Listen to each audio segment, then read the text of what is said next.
I gripped it firmly in my hand. I was torn whether I should really go ahead with it. My eyes turned to the woman in front of me.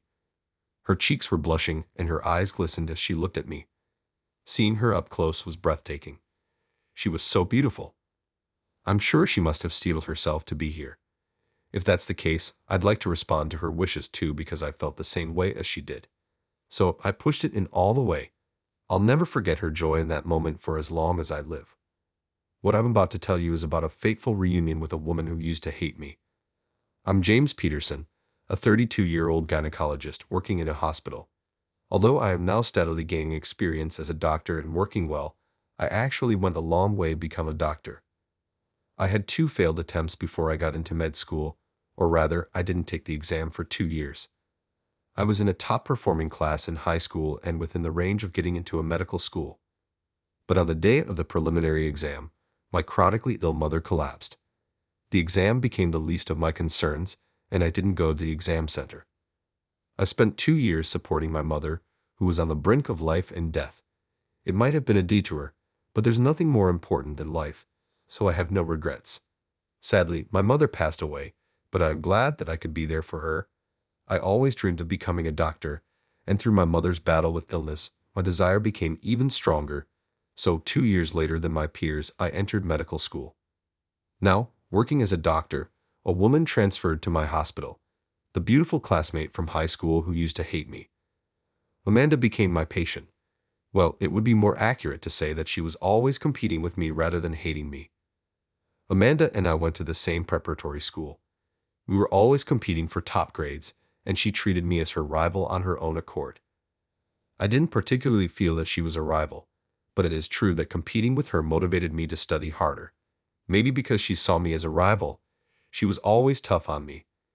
She often told me, "I will not lose to you," but I admired her competitiveness, which was a stark contrast to my laid-back personality, and I thought it was cool. In high school, I hadn't told anyone except my homeroom teacher why I gave up on the exam. Of course, I didn't tell Amanda either. I couldn't take the exam because my mother was critically ill. It was serious, and I was scared. I was afraid to say it out loud. I didn't want to say my mother was in critical condition. If I said it, the scene of my mother collapsing in front of me would come to my mind. I couldn't bear the sympathetic looks from everyone. But Amanda, not knowing the reason, seemed to think that I had run away from the exam. "You didn't have the confidence and you ran away, not even going to the exam site. You're such a coward," she insulted me like that and wouldn't talk to me from then on. She got accepted into a prestigious university. It was the university she had always claimed she would get into since our freshman year of high school. She was honest with her feelings and straightforward. She was hard on herself and others, but she never shied away from making the effort that matched. To me, she seemed dazzling. Who would have thought that Amanda would become my patient? I wonder how she will react. The reunion was a mix of happiness and a bit of fear. I met Amanda when I was shopping at a convenience store before work. She didn't know I was her attending doctor yet because I hadn't greeted her as such. Also, maybe because I was in my casual clothes. She glared at me the moment she saw me and slightly laughed. "You're a high school grad and sick, such a loser in life, huh?" It seems that because of my cancellation of the high school exam, I was a loser in her eyes. I'm your doctor." What? What are you talking about?" I showed her my name tag, which stated my title as a doctor. To the bewildered her, she was staring at it in a daze. After revealing at the store that I was her doctor, Amanda left the place without saying a word. I went to her room to greet her later, but she didn't say anything. Perhaps she was still angry. She had been diagnosed with ovarian cancer at another hospital and was transferred to my hospital for surgery. The hospital where I work has a good reputation for gynecology and attracts patients from other hospitals for surgery. After examining her condition at this hospital, it seems likely that one of her ovaries will need to be removed. The extent of the progression and the treatment plan after the surgery would be determined. But then Amanda started saying something completely unexpected. "I'm not going to have surgery." "Excuse me, what did you say?" "Listen carefully, you dummy. I said I'm not having surgery. If you got it, just leave me alone." I explained the importance of the surgery, but she wouldn't listen. I wondered if she didn't like me, so I had other doctors and nurses talk to her about the surgery. But no matter who talked to her, Amanda refused the surgery, and she wouldn't give any reasons. I wanted to respect the patient's wishes, but I wanted her to make a choice that values her life more than anything. I was concerned that she wouldn't give me a reason. One day, as I was troubled with how to deal with Amanda, I passed by her room and heard arguing voices from inside. So it's going to be an ovarian removal. We have to call off the engagement. I saw for the first time someone who had come to visit Amanda. He was raising his voice, sounding irritated at the patient. One of my ovaries will still be left. There won't be any problem. You don't know that for sure. What about the chance of getting pregnant? It's going to be lower than normal, right? Can you even have children? If you can't, there is no point in us getting married. Please don't say things like that. I'm not going to have the surgery. If I don't, both of my ovaries will remain. A derisive laugh from the man echoed through the hospital room. So there won't be a complete cure for the cancer, right? And my wife will be a cancer patient. In the first place, that's out of the question. There is only one thing I want for my wife, to bear children that will carry on my superior genes. I heard ovarian cancer can be hereditary. It would be a disaster if our child inherits it. The sound of Amanda's sobbing could be heard. If you're worried, let's get tested to see if it could be passed on. Just the fact that you have cancer is a huge turnoff. Don't drag me into your illness. You can handle it alone. Damn, I thought I'd found a woman with both brains and beauty. You're just defective. I couldn't tolerate a man who didn't even know what the disease was and assumed it was inherited on his own. And the part where he scorned her is defective. What matters now shouldn't be whether his genes survive to the next generation. Isn't her life the most important thing? Even if she wanted children, it is women who bear children. Women risk their lives to give birth. I just couldn't accept that a man who disrespects women was ignoring her like this. Don't you love me anymore? Please don't abandon me. In high school, she was dazzling as she worked towards her goals. I admired her. I was angry at the fact that she was crying and hanging on to such a scumbag. Unable to stand it any longer, I entered the hospital room. Nice to meet you. I'm Dr. Peterson, her primary physician. My sudden entrance seemed to surprise them. I could hear you all the way from outside. You're not family, are you? If you're not, you should leave. My sharp words clearly irritated the man. It's quite disrespectful of you. I've taken time out of my schedule for this woman. Even more reason for you to leave.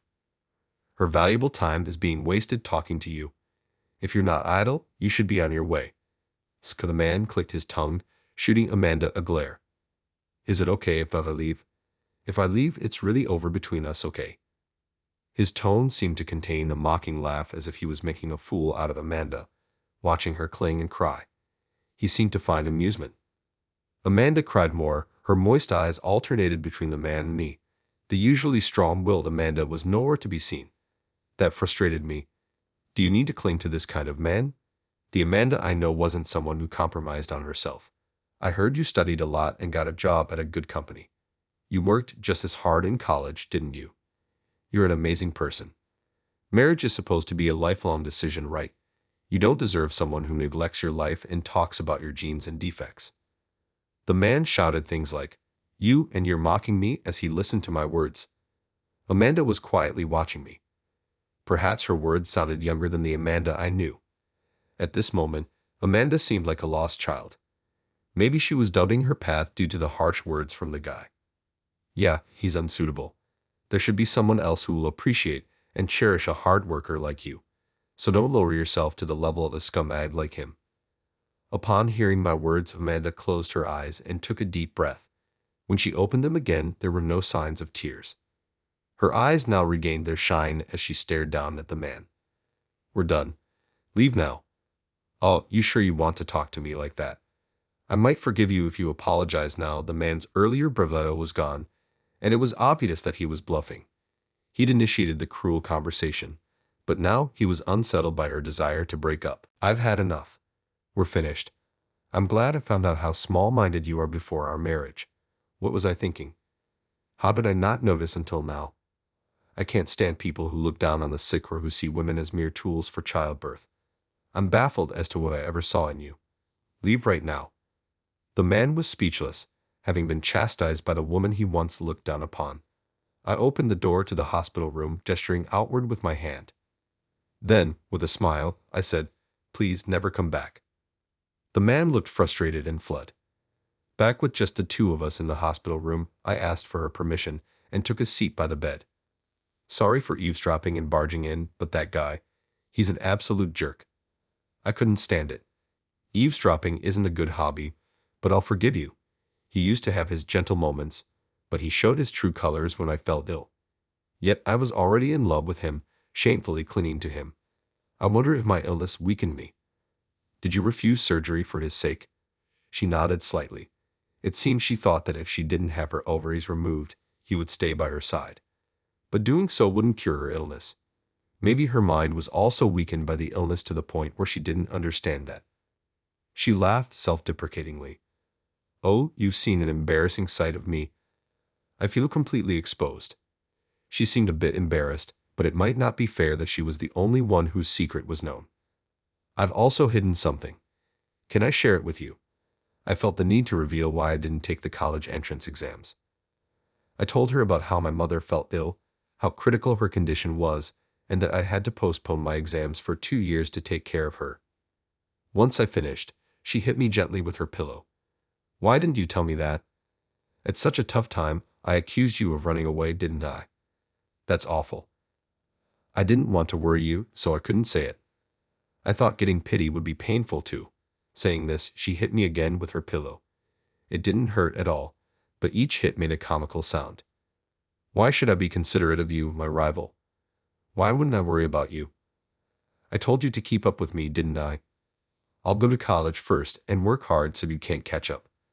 But I still want you to chase me. At her typical words, I couldn't help but laugh. So she wouldn't pity me, huh? It seemed that I had misunderstood her.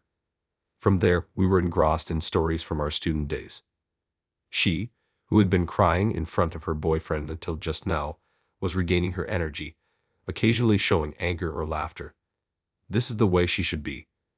Her clinging to such a terrible guy is just not like her. So, what will you do about the surgery? She looked at me blankly before laughing defiantly. Of course, I'm going to do it. I'll get well quickly and work hard again.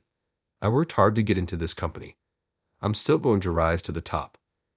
Her competitive spirit came out in her face, just like her dazzling student days. She's still shining now. The surgery was a success, and the pathology report indicated the cancer could be completely removed with low malignancy and low risk of metastasis. At her request, genetic testing was done, which showed no genetic risk for cancer. Both she and I were relieved. During her hospitalization, we talked every day, and the distance between us seemed to have closed. I enjoyed the time I spent talking to her outside my working hours. Bring me a drink in the afternoon. I'd like something sweet tomorrow. She started making demands, and I found her making these small promises adorable. I'm sure I wasn't the only one who found our talks enjoyable. On the day of her discharge, I had prepared flowers for her. As we were leaving the hospital, I handed her the bouquet. Congratulations on your discharge. She looked at the bouquet, then turned her face away with a pout. Can't you see my hands are full?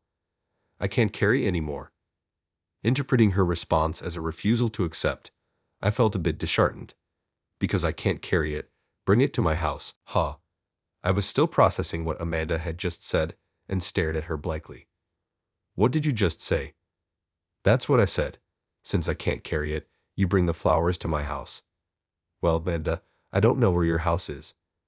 She then placed a piece of paper with something written on it in my pocket. I reached into my pocket and felt the paper. What's written here? I asked. My contact and address. You need to bring flowers. Call me after work. It seemed that Amanda was willing to see me outside the hospital. I clenched the piece of paper in my hand. I was hesitant about whether I could really keep this in my pocket just like this. While thinking about what to do, I looked at Amanda, who was standing in front of me. She was there, her cheeks turning red, her eyes moist as she looked at me. Surely she had made up her mind to be here with me. If that's the case, I'd like to respond to her wishes too. After all, I feel the same way about her. That's why I firmly pushed the paper into the depth of my pocket. Even if you ask for this back, I won't return it. Hearing my words, she seemed to relax. Perhaps she had been tense as well. I'll probably never forget the joy on her face at that moment for the rest of my life. When I returned to the office and looked at the note, it was written, "Absolutely, you contact me," along with her contact information. I smiled at her characteristic way of making a request. In the evening of that day, after finishing my work, I quickly contacted her and rushed to her house to deliver the bouquet. I hadn't run like that in years. Now, 2 years later, I live with my wife Amanda. We do fight a lot, but my wife, who still looks pretty and cute when she's mad, makes me happy. All in all, I want to continue cherishing my wife with both sweet and cool faces, who never fails